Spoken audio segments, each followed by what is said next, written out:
Now maybe it's recording. We'll see. Good luck, Yoslin. We'll see what happens. All right, so this is fiber optics lecture number 1.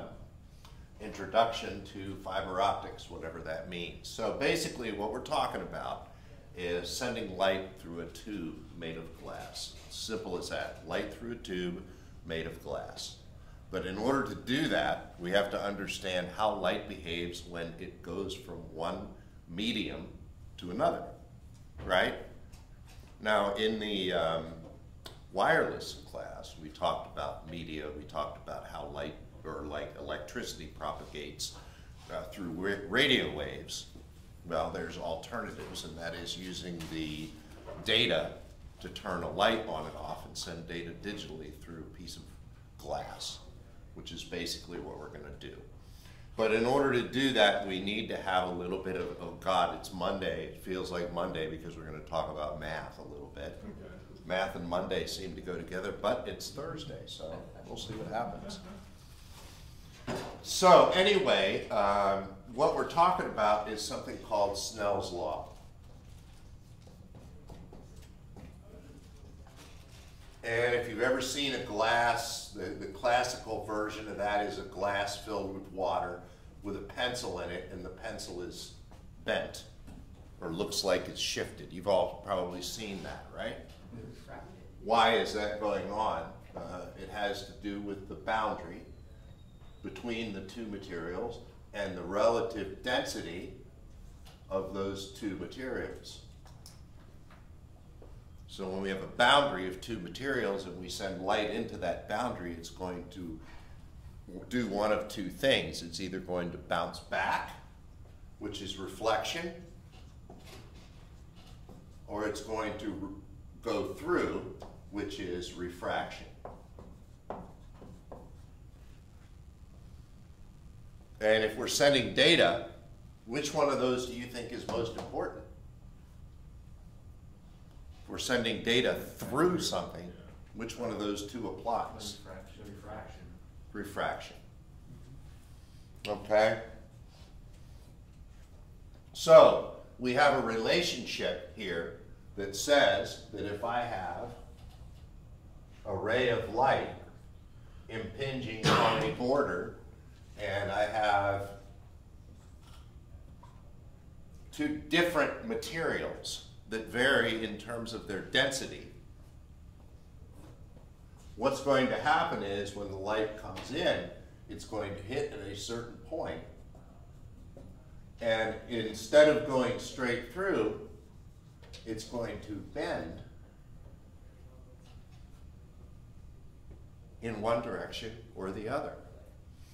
The only time it's going to go straight through is when N1 is equal to N2. In other words, if they're the same material, then it wouldn't bend, right? Does that mean you can take two pieces of identical glass and glue them together with glue and then have it be a straight line? So you mill or machine two pieces of glass to ultimate flatness, and then you glue them together. Will that allow for straight through travel? What do you think? The glue would affect it, wouldn't it? Well, correct. You have a border of some adhesive in here, and if you take that and blow it up, what you have is you have the end of one piece, and then you have some adhesive in here, and then you have the beginning of your second piece. And actually this probably should be N2, N1, right? So it's always going to affect the path somewhat. So there are ways to splice two pieces of glass together, but we don't use adhesive, we use heat. Okay, we melt the glass at the border and push it together like two certs, things. Push them together and they stay together. There's no difference, very little difference. One of my buddies is a fiber optic cable installer. He runs contracts and he has a machine that does that. So Yep, you use a fusion splicer. People try to borrow it all the time. So Because they're very expensive. Yes, exactly. Yeah. Yeah. And they're very precise. You have to be within like portions of a micron to be able to make this work. These pieces of fiber are less than a micron across. I mean, they're like the human hair, you know, less than a human hair. So you really have to be delicate. And you have to use some type of magnification to get that done. Right. Okay, so if you notice, there's a formula up there that says, and I'll write it here, N1 times the sine of the angle is equal to N2 times the sine of its angle.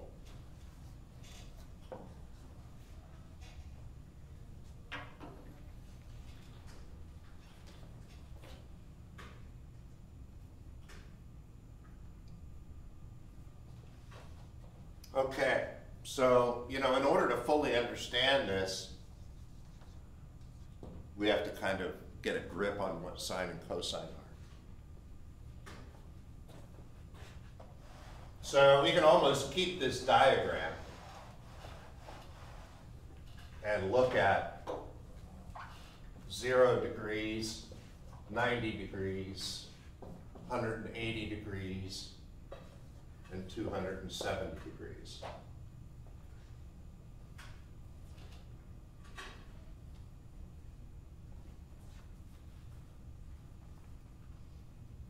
And I'm going to go ahead and put a circle on here. And that circle has a radius of 1. Circle with a radius of 1. Simple. Call it a unit circle.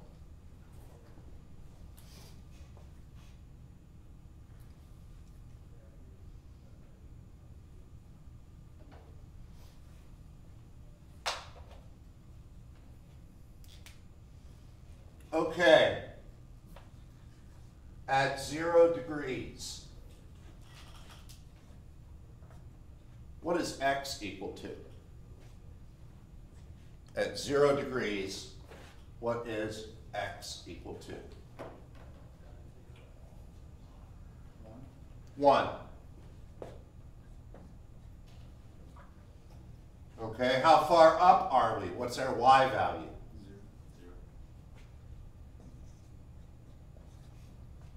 0. Okay?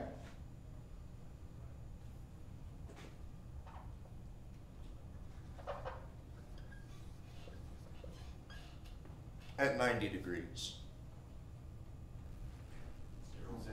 X is equal to 0, y is equal to 1. Yes?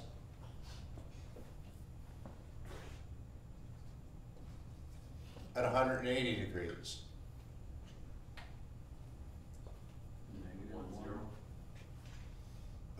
X is equal to -1, y is equal to 0.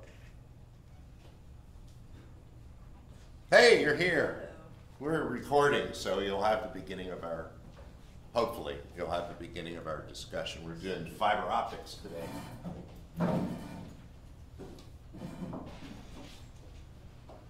And at 270 degrees, x is equal to 0, y is equal to -1. Okay, fairly easy to understand, yes?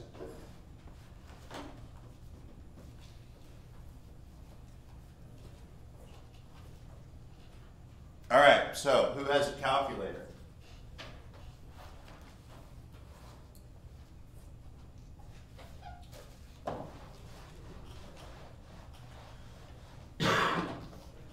On your calculator, calculate for me the cosine of 0 degrees.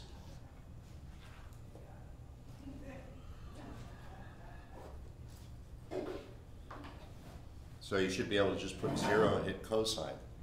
1. Let's take the sine of 0 degrees.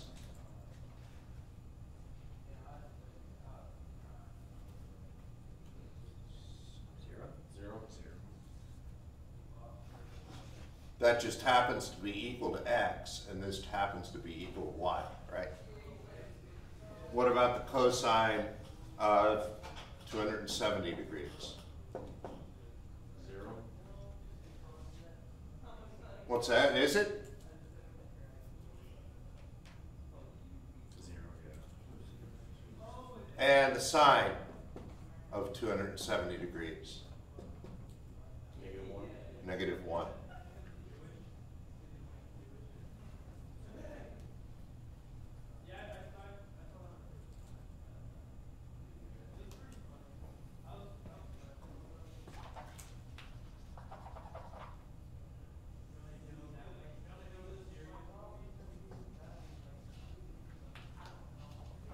Okay, let's pick a point at 45 degrees, and let's take the sine and cosine of 45 degrees.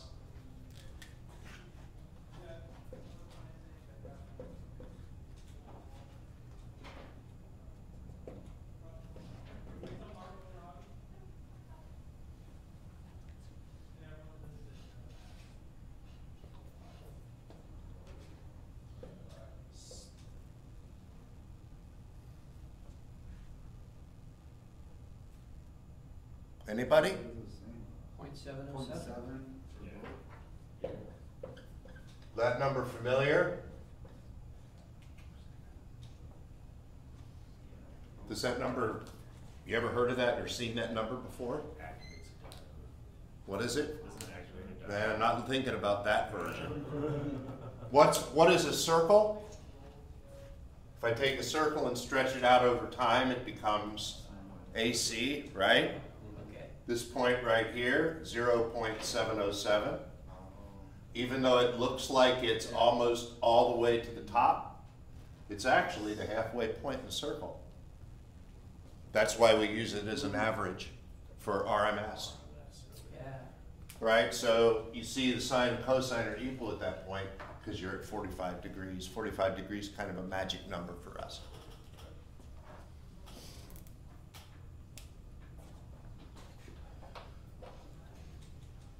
Okay, so sine and cosine are really just ways of determining a point on a circle. Okay, it's good so far? It makes trig a little easier when you look at it this way, Yeah. because it's just a relationship between x and y and around a circle. And here's why we need it. It's very simple why we need to be able to do this.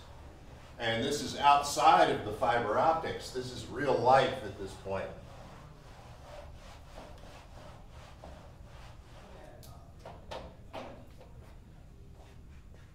All right, what's the difference between a city and an airport?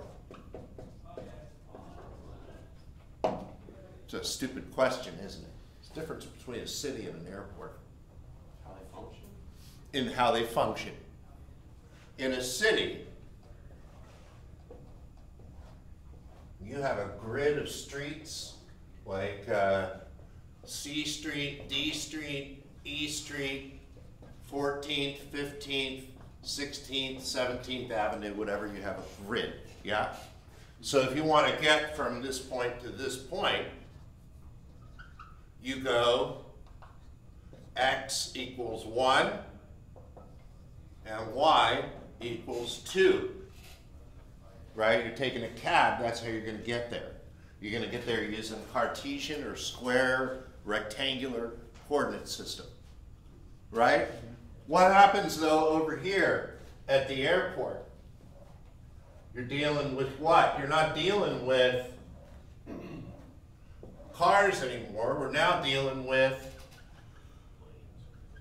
a helicopter that is going to take the direct route as the crow flies, per se, and he is going to go a certain distance, d, at a certain angle. Okay, so he's going to get instructions like head 30 degrees for 2 miles. this guy's going to go east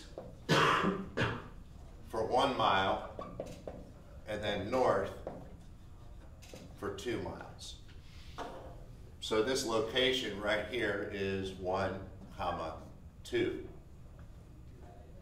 This location right here is D at an angle of alpha.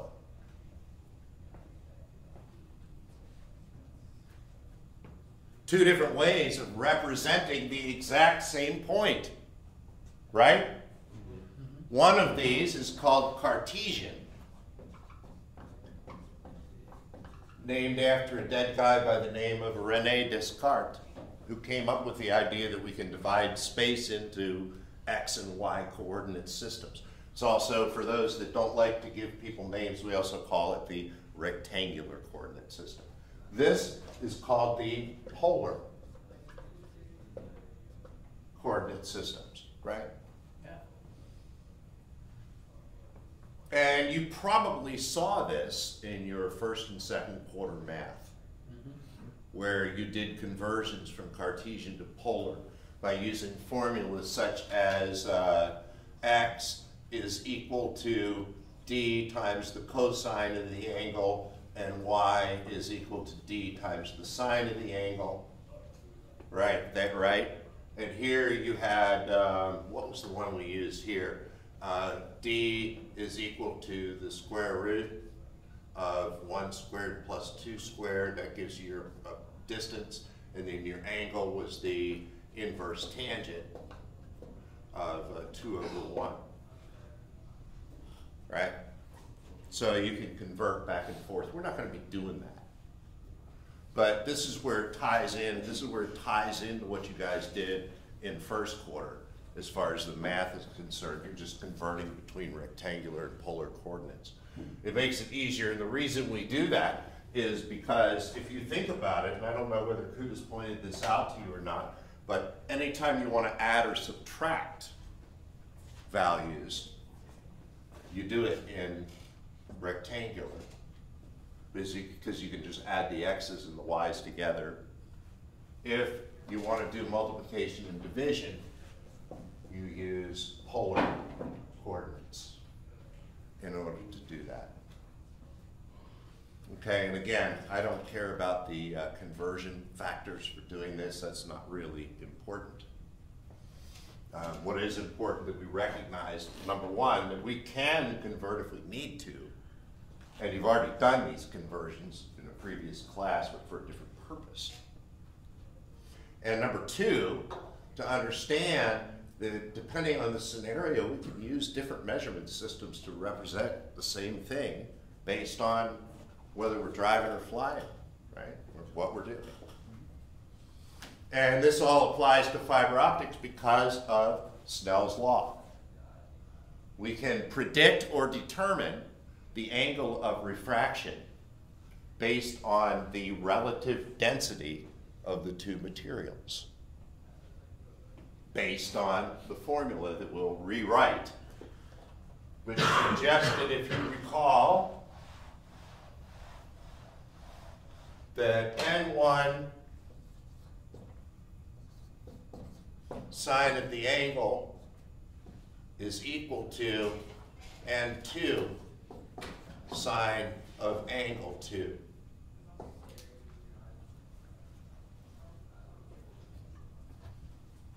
Okay, so can we do something mathematically with this and figure out how to separate one of these and make it so there's only one dependent variable? And the answer is yes, we can. We can take n1 times the sine of 1, divide by the sine of theta 1, and come up with an equation for n1. And we can isolate any of the variables that we want using those same arithmetic methods of balancing an equation.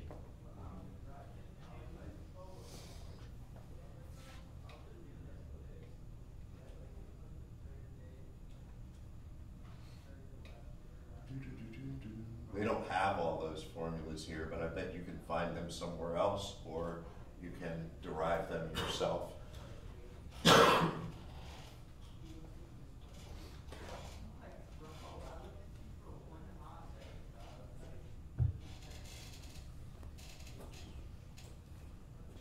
Check this statement out here. Refraction certainly explains why fishing with a rod is a sport, while fishing with a spear is not. Why is that? Because when you look through the water and you look through that boundary, the fish is not where you think he is. Because you're seeing the refracted image of that fish from above the boundary. So the fish is hitting the boundary and shifting its position. So it's not as simple as just seeing the fish and going, right? There's a whole lot more to it than that. Okay, so here are some indices of refraction, is what we call that. It has to do with the density of material. Air is about 1. So you've got water, glass, a couple different types of glass. Okay, so you can see depending on the material, it's going to give you a different value, because depending on the boundary, that's going to change the value of that sign, which is going to change the value of the angle.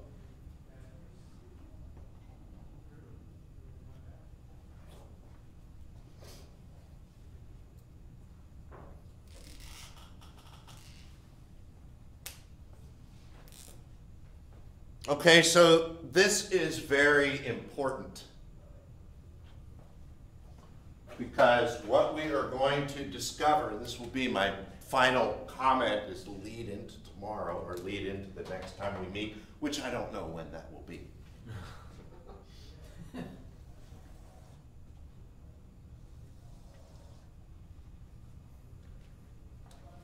All right, let's make a tube or two.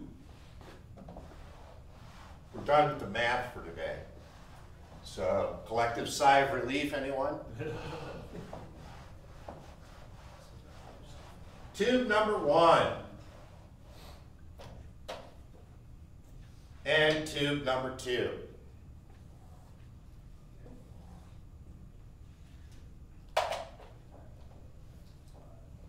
And I have a light source.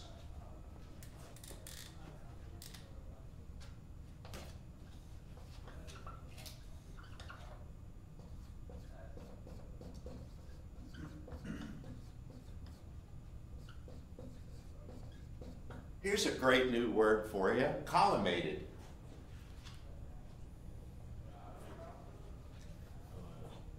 Any idea what that means? Focused. In a sense. It's a collimator is what you use on an X-ray machine to focus your X-rays. Okay, so you use it to focus X-ray. In this case, we use it to focus light. Yeah. Collimator means that the light is all moving in the same direction. Okay. There's nothing going this way, nothing going that way. This is what a laser puts out. You put a laser out, it has a dot this big at the output of the laser, right? What's the size of the dot on the wall? About the same. So the light goes straight from one place to another, which means we can send that light straight through that tube, zippity-doo-dah, and pick it up over here at our receiver.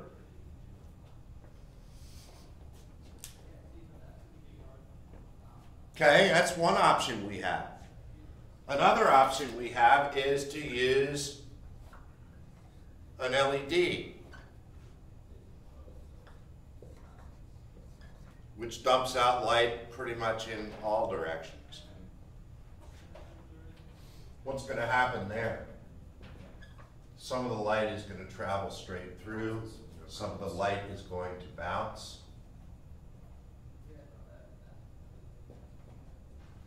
Some is just going to die out. And what that means is, oh my goodness, we're going to send out a nice little pulse on our LED, and what's it going to look like here? Like that. Some of the light will get there early, some will get there later, yeah. So, oops, there goes our pulse. Solution to that is, there is a solution. Because here's the issue. This crap right here, pricing. Laser transmitters and laser receivers are expensive.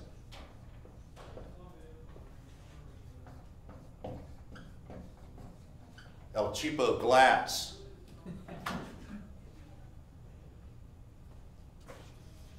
All right, so how do we solve this problem? Because this is El Cheapo. Here, we can use a photo transistor, which is like a nickel. Not much there. But now, you know, you don't get nothing for nothing, right? We have to change our cable. Our cable now has to be different. Our cable now has to look like this.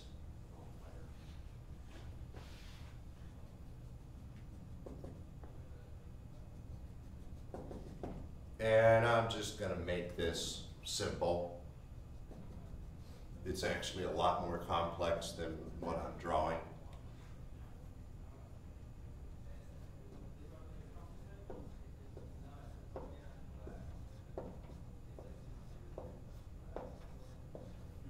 Six different materials.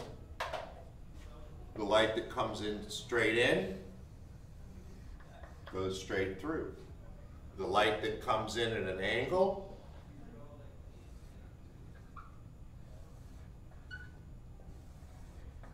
gets systematically bent.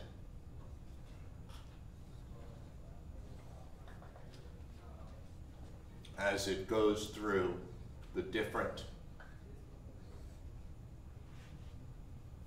borders between materials.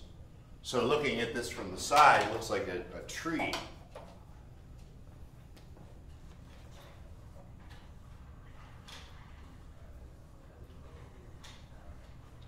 So as the light hits it at different angles, it bends it into the board, directing it towards the end. And in this case, still not going to be perfect, but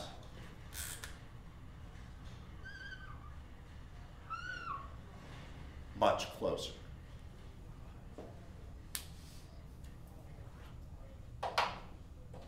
You get a little bit of fuzz, but not much. Okay, so that's why we need to talk. That's why we need to understand trig in order to understand how this works.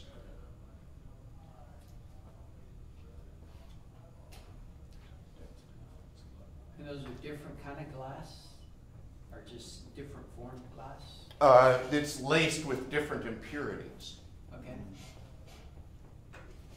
Well, like remember you see here, there's two types of glass that are listed here. So I don't know what the difference between those two is, but clearly there are different types of glass, and that's basically what we do is we spin that fiber and then we spin it some more and we spin it some more. This is one of those things that works really well in zero gravity to make this, because then you can just spin it without having to worry about gravity problems. You ever paint something and had drips come down? That don't happen in space.